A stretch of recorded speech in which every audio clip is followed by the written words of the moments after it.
Hello, my name is Nilesh and welcome to the machine learning case study on time series, how we apply time series specifically to the real data set to model the one of the retail giant sales forecast. Typically, we go through the proper framework of CRISP-DM framework to understand the business flow. So we start with understanding the business goals. So Global Mart is an online superstore giant having worldwide operation. It takes order and delivers across. And the store basically caters to three categories: the consumer, corporate, and home office. And it is spread across 7 different market segments like European Union, APAC, etc. And it deals with, as we said earlier, 3 major categories. The data has provided is of historical data of the previous 48 months, consisting of more than 50,000 transactions, having 24 attributes. Each row is representing a particular order made into the store. So the Global Mart, the retail store, would like to forecast the sales and demand for the next 6 months.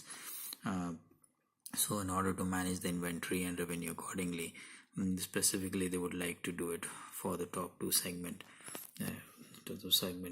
So we start with loading the data and trying to check for the quality of the data by checking for duplicate records, missing values, and ensuring the dates are consistent across all the transactions.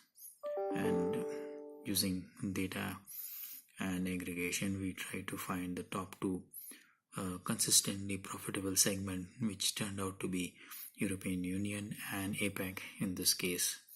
If you see, the covariance values suggest the same. Once we have this data set, we try to do a time series analysis and decomposition by creating the time series model for the data, decomposing the time series using the decompose function.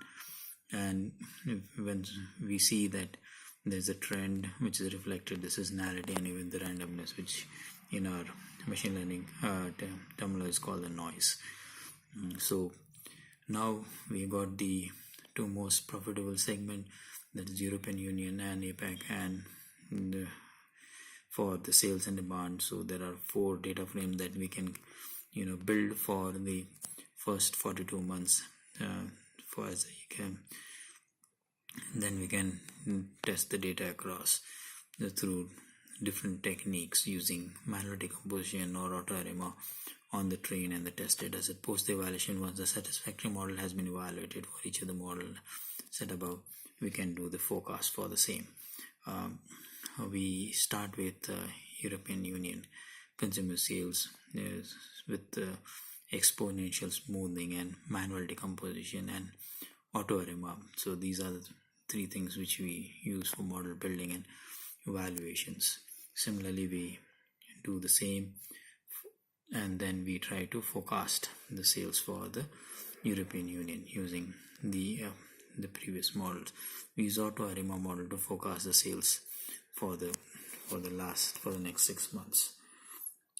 So we do the similar exercise for APAC consumer sales, and we repeat the same cycle for European Union consumer demand and APAC consumer demand. So in a nutshell, we see that the store manager has to build an inventory based on the model that was supplied or substantiated with the data. We use AutoArima to validate those assumptions. Thank you.